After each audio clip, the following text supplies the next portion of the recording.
Welcome to Ivanoff Retirement Insights with Paul and Travis Ivanoff. The father and son team at Ivanoff Advisors and Ivanoff Wealth Management helps clients grow and protect their wealth. Paul and Travis understand the importance of having tax-advantaged, reliable income in retirement, protecting your assets, and helping you achieve your retirement dreams. Now, Ivanoff Retirement Insights. Welcome to another episode of the Ivanoff Retirement Insights podcast. My name is Casey, and I'm here with my buddies, Paul Ivanoff, insurance agent with Ivanoff Advisors, and his son, Travis Ivanoff, investment advisor representative with Ivanoff Wealth Management. And they are here to break down some of the biggest retirement headlines from the week for us.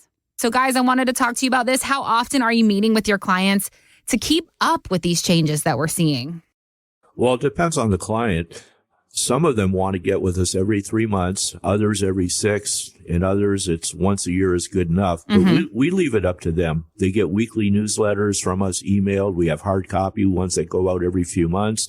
Also, they know that they can always pick up the phone and just make an appointment. We'll go for a review, go over it again. And it depends on their life changes too. A lot of them, they inherit money. They have a windfall of money from elsewhere. And that's when you see with us, whenever it's time, they know it and they want to get with us and we're here for them. And I think what would help is basically there's 5 phases when you're working with Ivanoff Wealth Management, Ivanoff Advisors. First, we have the starting point, right? And we're thinking about the roadmap, the Ivanoff Retirement Roadmap. We have our starting point. So we got to see where you're at, what your lifestyle goals are, and how do we get started. Then we do the route design. So we're going to build the sustainable retirement income plan, which is the Ivanoff Retirement Roadmap. Then we have different protection checkpoints where we're looking at tax planning, healthcare, Medicare, long-term care. So we're walking through all that estate planning. And then to your question, we have our mid-course adjustments, right? If we're on a road trip, there might be some adjustments. Maybe you got a flat tire, things like that. That's where we're going to need our annual, quarterly, or semi-annual reviews. And we're going to look at, is inflation, causing us to, spend a little more money? Do we need to make a change, and are the markets shifting? Do we need to adjust your risk tolerance? So our mid-course adjustments for our clients, which are quarterly, annually, or semi-annually, those are important because what's true today might not be true tomorrow or the next year. So we might need to adjust your risk. We might need to spend some more money. We might need to spend less money. Maybe you notice a lot of money sitting in savings. Well, let's get that working for you. And then finally, we have our destination. That's number 5 in destination and legacy planning. Ensure that we have lifelong income. Ensure that we've done everything correctly for estate transfer, setting up your trust, etc.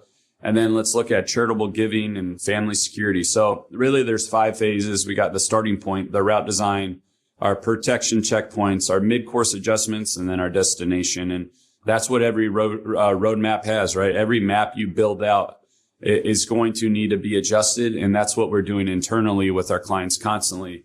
Your life changes, your plan might need to change as well. Yes, things are always changing. Things are always evolving. Your plan needs to be doing the same. It feels like lately, every time you open the news, there is something changing. It is really tough to keep up. So let me ask you guys this. Are there any new retirement rules or tax changes out there that people might not be aware of, but they really should be factoring into their plans right now?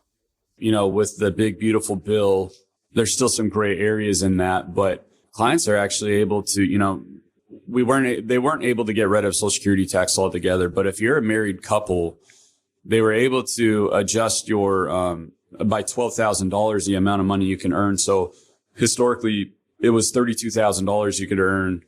Now it's up to $45,000, $44,000 you're able to earn without it being taxed. So actually, some clients are getting a bump in their income due to the big, beautiful bill. And then now we're looking at, my personal accountant's doing this for me as well, is should I be filing, itemized, or should I do standard deduction, which they also lifted? And then if you're charitable, should you be bundling your charitable giving to get a bigger write-off, which might help you with a Roth conversion, et cetera? In fact, I'm doing that for a client right now. They have a big windfall coming in next year of over $400,000. And they're always charitable. They're always giving at least $25,000 a year to their church. So what we're looking at right now with our accountant and the whole team is hands on deck right now. we're thinking about doing like a donor advised fund for maybe $100,000, which will help offset that big windfall she's going to get next year. And then from there, in the donor advised fund, she's still able to control the charitable distributions year by year and actually able to grow them as well. But she's going to benefit by going itemized and doing a big charitable donation next year to help offset that. So those are the conversations we're having. And I am not a enrolled agent or a CPA, but we have different relationships with enrolled agents and CPAs that help us do this planning in the background. But we're the ones that are going to implement the donor advised fund, or if we're doing a qualified charitable distribution or Roth conversion. So there's some new rules that might make it easier for you to do some of those tax plans and make your entire portfolio more efficient right now. So a lot to get into on the radio show, but that's why we have our appointments in office. And then we bring in the other professionals when we see a need. And because of our experience, we're able to recognize when there might be an opportunity to be a little more tax efficient. Yes, a lot of factors to consider. So if you have not sat down with a financial professional lately to review your plan, take this as your sign. This is your chance. Paul, Travis, and the team, they are ready to help you navigate what's new and what it means for your retirement. So give us a call. 714-452-1955 is how you do it. Those first 5 callers will lock in a complimentary Ivanoff Retirement Roadmap session. No cost, no obligation. It's just a conversation to get you clarity. Again, that number 714-452-1955. Or if online is better for you, visit us at ivanoffinsights.com. That's Ivanoff, Ivanoff, and you can get connected with us that way. All right, guys, I'm sure that most of our listeners have heard the phrase, the millionaire next door. It talks about people who have wealth, but they never really show it or talk about it. Some are calling them the stealthy wealthy. So I wanted to talk to you guys about these millionaires next door. What are some of the things these people are doing, and how can we learn from them? Well, for one thing, we've noticed that they don't flash their money. Even when we have our dinner seminars, they're not dressing as if they're worth a fortune. Mm-hmm. They're just being themselves and feeling comfortable with what they're doing, with what they've earned. And, they're not out there to find a way to make a killing and spend more. And they just want to go about their lives knowing that they're feeling good. They don't have to change anything. And for the most part, whatever's left is left for the kids and the beneficiaries. We see a lot of that. Yeah, and I think most importantly, I was looking here, Northwestern Mutual did a study and they found that 84% of wealthy individuals have a financial plan. Mm-hmm. Hence what we've been talking about in every show, our retirement roadmap. They have a plan compared to 52% of the general public do not have any sort of plan. So what a plan does is it tells you the purpose of every dollar and what it's doing for you, what you're spending it on. So in our seminars, in our radio show, everything we talk about, the purpose of money dictates where you put it. Well, if you don't have a plan, how do you realize what the purpose of every dollar is? So we preach this constantly. You need to have a plan. Planning is better than guessing. So if 84% of wealthy individuals have a plan and you want to join that club, well, then you probably need to start putting together a plan. And one that's in your head doesn't count. If you have a half-done Excel sheet that you're working on, I work with a lot of engineers, that doesn't really count either. So what we're able to do is help our clients join that 84% by putting together the retirement roadmap, which is going to show you what the purpose of every dollar is in your portfolio. It allows you to know how hard it's working for you, if it's efficient. Is it in the right bucket? Is it in the growth bucket? Is it in the income bucket? Where is your dollars? What is the purpose? So a lot of these millionaires next door have a plan. Are they Roth converting so their money's growing tax free? Are they charitable? Are they doing qualified charitable distributions of age? Are they gifting to their kids now, right? So they're looking for planning. A lot of them have multiple streams of cash flow, whether it be dividend portfolios, whether it be annuities, rental properties. And you know what? I'm shocked. A lot of them just drive modest cars too. They're driving a Honda Accord with 200,000 miles on it. And they don't care because at the end of the day, that's not important to them. What's important is making memories and going on the trips to South Africa or the Viking cruises. Yeah. So have a plan, be tax efficient, maybe don't live outside your means, what a lot of people do. And I would say avoid the status symbols, which Paul was talking about earlier. Yeah, it's funny. Most people picture millionaires as driving the flashy cars or they're living in the great big mansions, but so often they're actually blending in. Like Paul mentioned, they're coming to the seminars and you would never know it. They're not dressing crazy. They're not dressing flashy. They're quietly blending in. They're quietly building wealth in ways that we aren't expecting. So let me ask you guys this for our listener who feels inspired. They want to start living like that millionaire next door. What is one simple shift that they could make this week to start living and thinking like those stealthy, wealthy folks? Build a plan, right? That's what you need. You need a roadmap to see what the purpose of every dollar is. So that's what we're offering listeners and all of our, people that come to our seminars, et cetera, is let us build you out a plan. Planning is better than guessing. Do you have a purpose for every dollar? I'm shocked by the amount of clients that come in or people that come in from our seminar that have all these lazy dollars as well. I had a client in the other day and he showed me his statement. I go, hey, why do you have $350,000 sitting in a money market? He's like, I didn't even know that was there.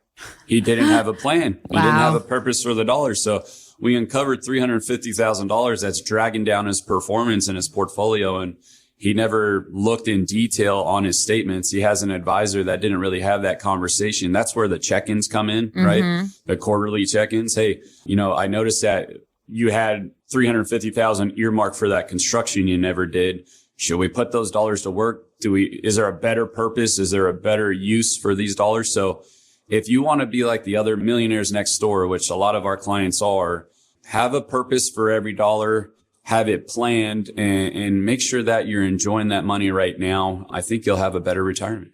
Yeah, to add to what Travis is saying, that a lot of our clients that come in from the seminars, they want the roadmap because we show it at the seminar. They look at it the entire time. And when they come in here, a lot of times, so I do a lot of the first appointments, I'll say, well, do you have your roadmap from your current advisor that you said that you really, really like? And they go, no, I don't. But he said he can get it or he'll do it. I'm thinking, why do you have to wait? A good advisor, you do this for the client. You don't wait for the client to say, well, you put it together. That's our job.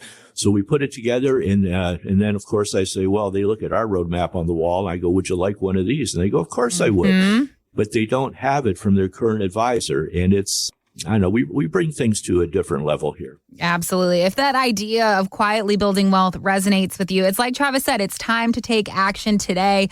Paul, Travis, the whole team, they are ready to help you shift your thinking and help you start building that legacy. So give us a call. 714-452-1955 is our phone number. Remember, those first 5 callers can claim a spot for that complimentary Ivanoff Retirement Roadmap. Everybody wants one.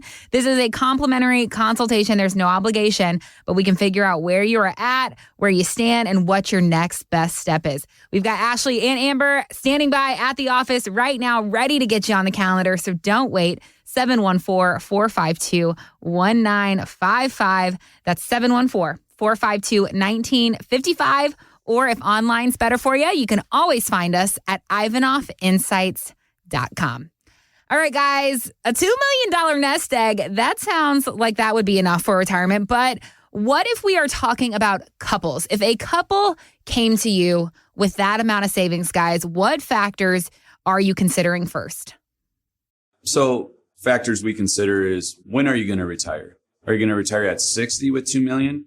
Because obviously you're going to have to live a lot longer on those dollars compared to if you retire at 70. So the earlier you retire, the greater risk you have at outliving your dollars. So that's one thing we're going to always look at when you come in with $2 million. And then we look at life expectancy. I have a client whose dad is 100 years old, still plays golf, still travels. Amazing. Unbelievable. So, if you retired at 60 and he's already, he's 100 years old and still living. In fact, his mom lived to 106. Oh, wow. If you have that kind of longevity, well, we better, really be efficient with our planning, because you're basically retired as long as your working years. You're going to be retired for over 40 years if you retire at 60. So I still believe $2 million would be plenty of assets depending on your lifestyle. If you're trying to keep up with the Joneses, maybe we're going to run out of some money there. But building out a plan on $2 million, it's definitely feasible. But we want to look at, when are you going to retire? What's your longevity like? Are you going to live to 100 years old? Those are the different things we start to look at when we're trying to consider the factors. And then from there, addition to lifestyle choices, what's inflation doing, right? If inflation is continuing to tick up, well, 20 years down the line, how far is that $2 million going to, take you? So when we build out our retirement roadmap, that's where we're going to need different buckets of money. We want some growth, maybe longer term horizon money that's, we're shooting to really grow, hopefully 10, 12% on average. We're going to need some money to really keep up with inflation. And then we're going to want some baseline income. And if you're used to making $100,000 a year, we're going to start there. Okay, how do we turn this $2 million? And I'm assuming you're going to have Social Security. Maybe if you're a married couple, there's 2 different Social Securities that are helping. But so we're going to look at lifestyle, when you're going to retire, inflation. We're going to build that all into our roadmap. So when we build out your target income, let's call it $120,000. Maybe we're going to use a 3% inflation number to make sure that our income is growing every single year and that it's sustainable. If we keep our income flat at $120,000 a year for the next 30 years, your purchasing power is going to really go down. So we need to keep in mind all those different factors when we're building out our roadmap. And that's why when we're sitting with a client, we're asking them about their health and their wealth, but their longevity. How long did mom and dad grow? Do you have any major ailments right now? How do you feel? You're 65 years old. Would you rather spend more money now? Do you expect to slow down at 75? Did your parents slow down at 75? Mm-hmm. No, dad's 100 years old. He's still golfing. Okay, well, we need to factor that into that $2 million. I think $2 million is a great nest egg with the right planning. Yeah. Also, Casey, to add to that, when potential clients come into our office from the seminars, they might have the $2 million, but then I have to ask, I know they're a couple, but I don't know, is their money commingled as a couple? Mm-hmm. A lot of them are on second and third and fourth marriages, and sure, they might have $2 million, but X amount, part of that on the wife goes to her kids, and the new husband goes to his kids. Mm-hmm. So we have to know, are they on the same page? A lot of them, they don't even know what the other spouse has because they have separate checking accounts and bank accounts.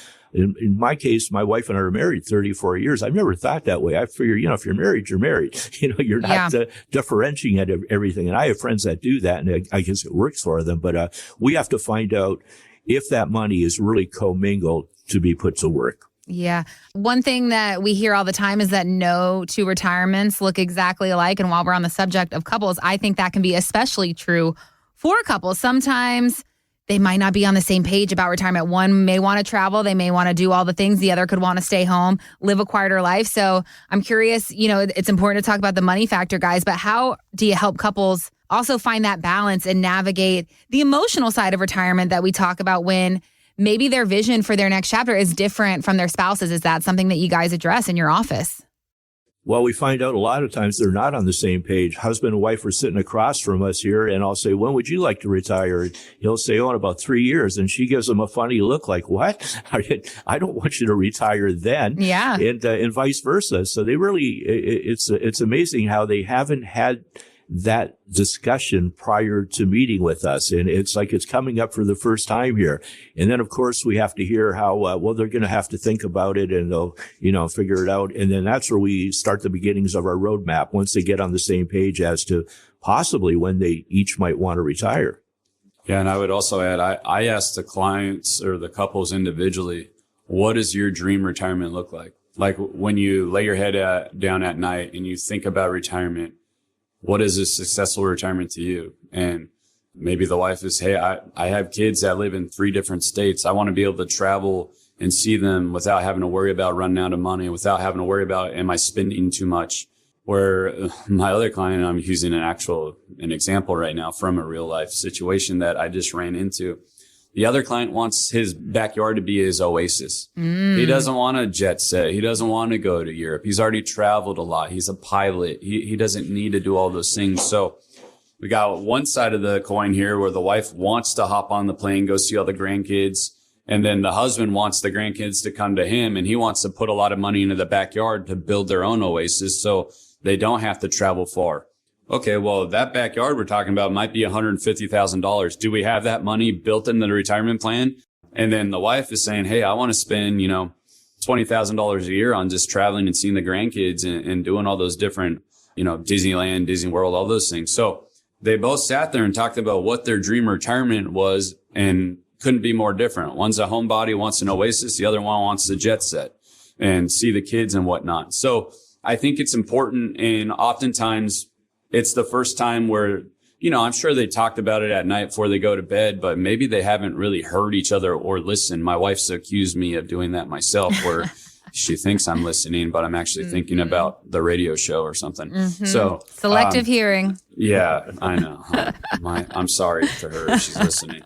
Public apology to Travis's wife now. It is true what Travis is saying. I've experienced it myself, where years ago my wife would say, Paul, you're not listening to me. We could be walking on the beach and I'm thinking of marketing ideas. And finally it got to the point where she says, Paul, I think there's something wrong with your hearing. You've got to get that checked out. I'm like, okay. So she went with me. We went and I had the entire hearing test. I was alone with the doctor. And he finally says to me, Paul, you can't win on this.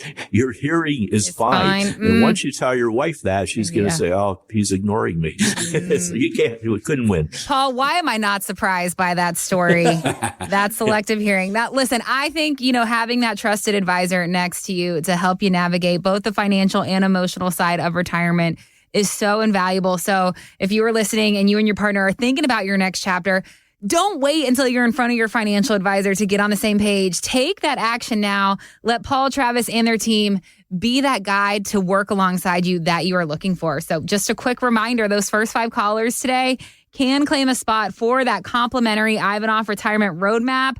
714-452-1955 is the number to do it. We are standing by right now to take your call. 714-452-1955.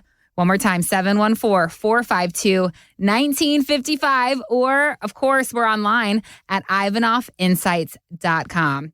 You are listening to Ivanoff Retirement Insights. My name's Casey. I am here with Paul Ivanoff, insurance agent with Ivanoff Advisors, and Travis Ivanoff, investment advisor representative with Ivanoff Wealth Management. And we are talking all things retirement here today on The Patriot.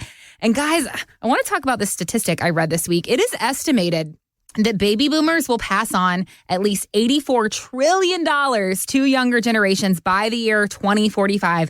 That is why they are calling it the Great Wealth Transfer. Now, some of that money will be passed on in the form of IRAs, and tax guru Ed Slott tells Morningstar that you want to be sure it is a Roth IRA. Take a listen.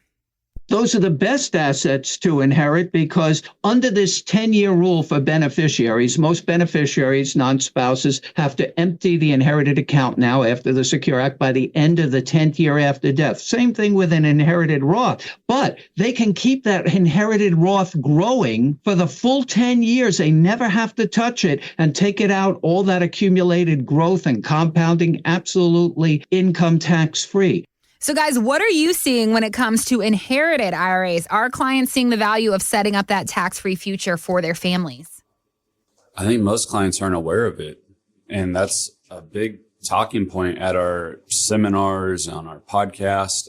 They don't realize what a Roth is. And I think Paul and I, we've been in this business a long time. And, you have your lingo that you use all the time: Roth conversions, backdoor Roth, mega backdoor. And then you start to talk to the general public, and then I forget, I have to slow down. They go, hold on, can I stop you? What is a Roth? And that's never a good sign when we're getting into the planning. So I have to explain to them what the Roth is. But when clients sit down with us and we start talking to them, we really take it further than that. In fact, I can use my own kids as an example right now. My middle daughter, she might be my CEO in the making. In fact, they were at my office. I have 3 daughters that are 7, 3, and 2, and they're all playing in the conference area, making a big mess. So I told them, hey, girls, we got to start cleaning up. We're going to get out of here soon. So my middle child goes to one of my admins, her name's Ella, and goes, hey, my dad said you got to clean this mess up and you got to do it right now.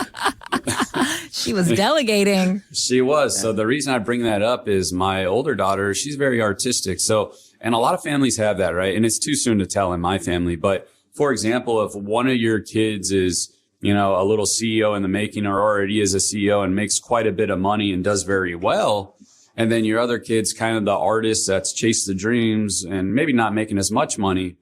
Well, that's where these Roth planning and tax efficiency comes in. If you are building all your money into a Roth, and even if you haven't started a Roth to this day, but we can start exploring Roth conversions, and your kids are going to inherit it. Let's say my little CEO that's only 3 years old inherits a bunch of the Roth money because she's making an income of $200,000 a year plus whatever she ends up doing.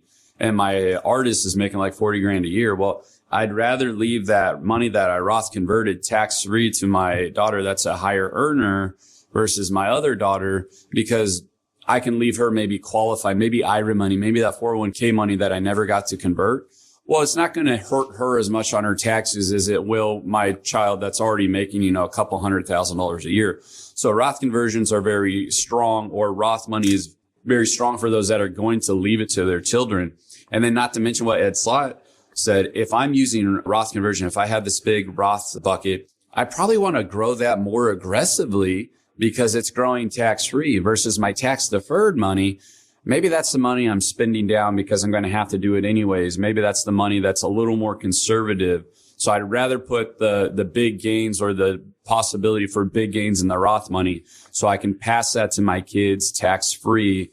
And then that'll help them build generational wealth, help them buy a home, all those kind of things. So I've actually seen Ed Slott speak many times. I have his books. We have him in our office, and we are big proponents of looking at Roth planning and see if it makes sense for your family, not just for your kids. Maybe it's for you. Maybe you're, 55 years old and you started doing more Roth contributions, and then you retire and you waited the necessary time period of 5 years or, whatever it is in your case. It's very specific to your own individual case. But I've had clients last year, they found their dream home in Memphis, Tennessee, and they wanted to buy this house, but they weren't going to be able to sell their home in time to put the down payment on the new home.